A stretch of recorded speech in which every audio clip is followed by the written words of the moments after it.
15/3/2014ರಲ್ಲಿ ಅದರ ಎಲ್ಲ 28/3/2014 ಇದರ ಒಂದು ಜನ್ಮ ದಿನಾಂಕ. ರಕ್ಷಾ ಶ್ವಾನ ಲ್ಯಾಬ್ರಡಾರ್ ತಳಿ ಮತ್ತು ಸ್ಟೆಲ್ಲಾ ಡಾಬರ್ಮನ್ ತಳಿ ಇಲಾಖೆಯಿಂದ ಅಧಿಕೃತವಾಗಿ ನಿವೃತ್ತಿಯಾಗಿದ್ದಾವೆ. ಈ ಎರಡು ಶ್ವಾನಗಳು DAR ಘಟಕಕ್ಕೆ 23 ತರಬೇತಿ ಶಾಲೆಯಲ್ಲಿ ತರಬೇತಿಯನ್ನು ಪಡೆದು 12 ವರ್ಷಗಳ ಕಾಲ ಈ ಒಂದು ವಿಜಯಪುರ ಜಿಲ್ಲೆ ಇದು ಕರ್ತವ್ಯಕ್ಕೆ ವರದಿ ಮಾಡಿಕೊಂಡ ನಂತರ ಈ 12 ವರ್ಷಗಳಲ್ಲಿ ಸುಮಾರು 600ಕ್ಕೂ ಹೆಚ್ಚು ಅಪರಾಧ ಪ್ರಕರಣಗಳು ನಡೆದ ಸಂದರ್ಭದಲ್ಲಿ ವಹಿಸಿದ್ದು 31 ಪ್ರಕರಣಗಳಲ್ಲಿ ನಿಖರವಾಗಿ ಆರೋಪಿತರ ಪತ್ತೆಗೆ ಸಹಕರಿಸಿರುತ್ತದೆ. ಇನ್ನು ರಕ್ಷಾ ಶ್ವಾನವು 19 ಬಾರಿ ಪ್ರಧಾನಮಂತ್ರಿಗಳ ಕಾರ್ಯಕ್ರಮಗಳು, 23 ಬಾರಿ ರಾಜ್ಯಪಾಲರ ಕಾರ್ಯಕ್ರಮಗಳು, 157 ಬಾರಿ ಮಾನ್ಯ ಮುಖ್ಯಮಂತ್ರಿಗಳು ಪ್ರಮುಖ ಸ್ಥಳಗಳನ್ನು ಮತ್ತು ರಾಷ್ಟ್ರೀಯ ಹಬ್ಬಗಳಂದು ಜಿಲ್ಲಾ ಕ್ರೀಡಾಂಗಣದಲ್ಲಿ ತಪಾಸಣೆಯ ಕರ್ತವ್ಯವನ್ನು ನಿರ್ವಹಿಸಿರುತ್ತದೆ. ಅಧಿಕವಾದ ಬೀಳ್ಕೊಡುಗೆಯನ್ನು ಆಚರಿಸಬೇಕಂತ ಹೇಳಿ ಎಲ್ಲರಲ್ಲಿ ವಿನಂತಿಸ್ತಾ ಇದ್ದೀನಿ. ರಕ್ಷಾ ಶ್ವಾನಕ್ಕೆ ಮಾನ್ಯರವರು ಸನ್ಮಾನವನ್ನು ನೆರವೇರಿಸ್ತಾ ಇದ್ದಾರೆ.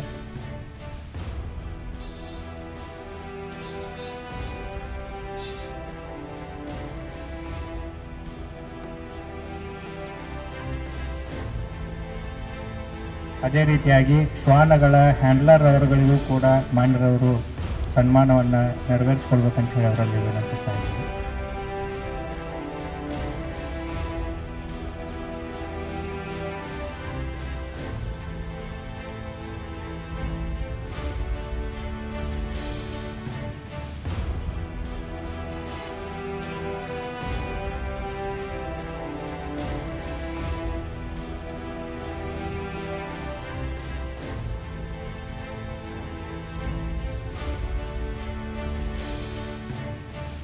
ಎರಡು ನಿವೃತ್ತಿಯಾಗಿರ್ತಕ್ಕಂಥ ಶ್ವಾನಗಳ ಸ್ಥಾನದಲ್ಲಿ ಹೊಸದಾಗಿ ಮತ್ತೆರಡು ಶ್ವಾನಗಳನ್ನು ವಿಜಯಪುರ ಜಿಲ್ಲೆಯ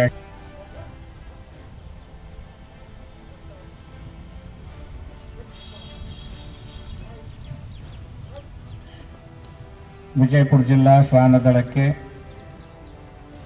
ಹೊಸದಾಗಿ ಬರಬೇಕು. ಅವುಗಳಿಗೆ ಜಿಲ್ಲಾ ಪೊಲೀಸ್ ಘಟಕಕ್ಕೆ ಹಾರ್ದಿಕವಾದ ಒಂದು ಸ್ವಾಗತವನ್ನು ಕೋರ್ತಾ ಇದ್ದೀವಿ. ಈ ಎರಡು ಶ್ವಾನಗಳು ದಿನಾಂಕ 5/1/2026ರಿಂದ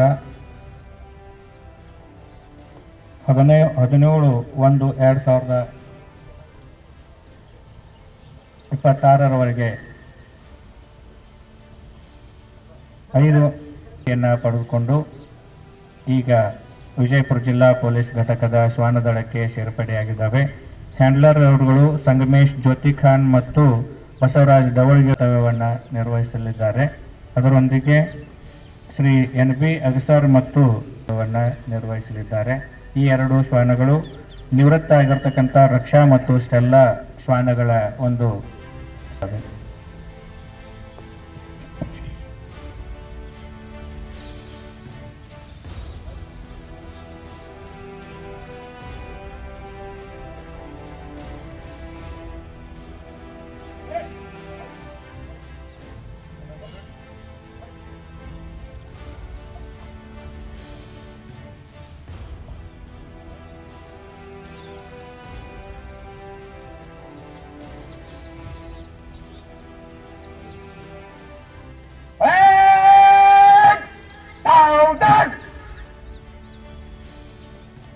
ಸೊ ಇವತ್ತಿನ ದಿನ ವಿಜಯಪುರ ಜಿಲ್ಲಾ ಪೊಲೀಸ್ ಇಲಾಖೆಗೆ ಕಳೆದ 12 ವರ್ಷಕ್ಕಿಂತಲೂ ಹೆಚ್ಚು ಸೇವೆ ಸಲ್ಲಿಸಿದಂತಹ ನಮ್ಮ ಪೊಲೀಸ್ ಡಾಗ್ಸ್ ಆದಂತಹ ರಕ್ಷಾ ಮತ್ತು ಸ್ಟೆಲ್ಲಾ ಇವತ್ತು ನಿವೃತ್ತಿಯನ್ನು ಹೊಂದಿರ್ತಾರೆ. ಸೊ ಸ್ಟೆಲ್ಲಾ ಇದೊಂದು ಅಪರಾಧ ಕೃತ್ಯಗಳನ್ನು ಪತ್ತೆ ಮಾಡುವಂತಹ ಡಾಗ್ ಆಗಿದ್ದು ಇದು ಸುಮಾರು 600ಕ್ಕಿಂತಲೂ ಹೆಚ್ಚು ಪ್ರಕರಣಗಳಲ್ಲಿ ಭಾಗಿಯಾಗಿ 30ಕ್ಕೂ ಹೆಚ್ಚು ಅಪರಾಧಿಗಳನ್ನ ಪತ್ತೆ ಮಾಡುವುದರಲ್ಲಿ ಯಶಸ್ವಿಯಾಗಿತ್ತು. ಅದೇ ರೀತಿ ಕೂಡ ನಮ್ಮ ರಕ್ಷಾ ಇದು ಡಾಗು ಕೂಡ ಸ್ಫೋಟಕಗಳನ್ನು ಪತ್ತೆ ಮಾಡುವಂಥ ಕಾರ್ಯವನ್ನು ಮಾಡ್ತಾಯಿತ್ತು. ಹಲವಾರು ರಾಷ್ಟ್ರಪತಿ, ಪ್ರಧಾನಮಂತ್ರಿ, ಮುಖ್ಯಮಂತ್ರಿ ಮತ್ತು VVIP ಬಂದೋಬಸ್ತುಗಳಲ್ಲಿಯೂ ಕೂಡ ಹಬ್ಬ ಹರಿದಿನಗಳಲ್ಲಿಯೂ ಇಂಪಾರ್ಟೆಂಟ್ ಸ್ಟ್ರಾಟಜಿಕ್ ಲೊಕೇಶನ್ಸ್ಗಳಲ್ಲಿ ಪತ್ತೆ ಮಾಡುವಂಥ ಕೆಲಸವನ್ನು ಮಾಡಿತ್ತು. ಸೊ ಇವತ್ತಿನ ದಿನ ಅದೇ ರೀತಿಯಾಗಿ ಈ ಎರಡೂ ಪೊಲೀಸ್ ಡಾಗ್ಸ್ಗಳನ್ನ ರಿಪ್ಲೇಸು ಯೋಧ ಮತ್ತು ವೇದ ಅನ್ನುವಂತಹ 2 ಡಾಗ್ಸ್ಗಳು ರಿಪ್ಲೇಸ್ ಮಾಡಿದೆ. ಯೋಧ ಇದು ಕ್ರೈಮ್ ಡಾಗ್ ಆಗಿದ್ದು ಬೆಲ್ಜಿಯಂ ಮೆಲೋನಿಯಸ್ ತಳಿಯನ್ನು ಯೂಸ್ ಮಾಡಲಾಗ್ತಾ ಇದೆ. ಅದೇ ರೀತಿ ವೇದ ಸ್ಫೋಟಕ ಪತ್ತೆ ಮಾಡುವಂಥ ಲ್ಯಾಬ್ರಡಾರ್ ಡಾಗ್ ಆಗಿದ್ದು ಇವೆರಡೂ ಕೂಡ ಹೊಸದಾಗಿ ಟ್ರೈನಿಂಗ್ ಪಡ್ಕೊಂಡು ನಮ್ಮ ಪೊಲೀಸ್ ಇಲಾಖೆಗೆ ಜಿಲ್ಲಾ ಪೊಲೀಸ್ಗೆ ಜಾಯ್ನ್ ಆಗಿದೆ. ಅವುಗಳು ಕೂಡ ತಮ್ಮ ಕರ್ತವ್ಯವನ್ನು ಮುಂದುವರಿಸ್ತಾ ಇದೆ. Thank you.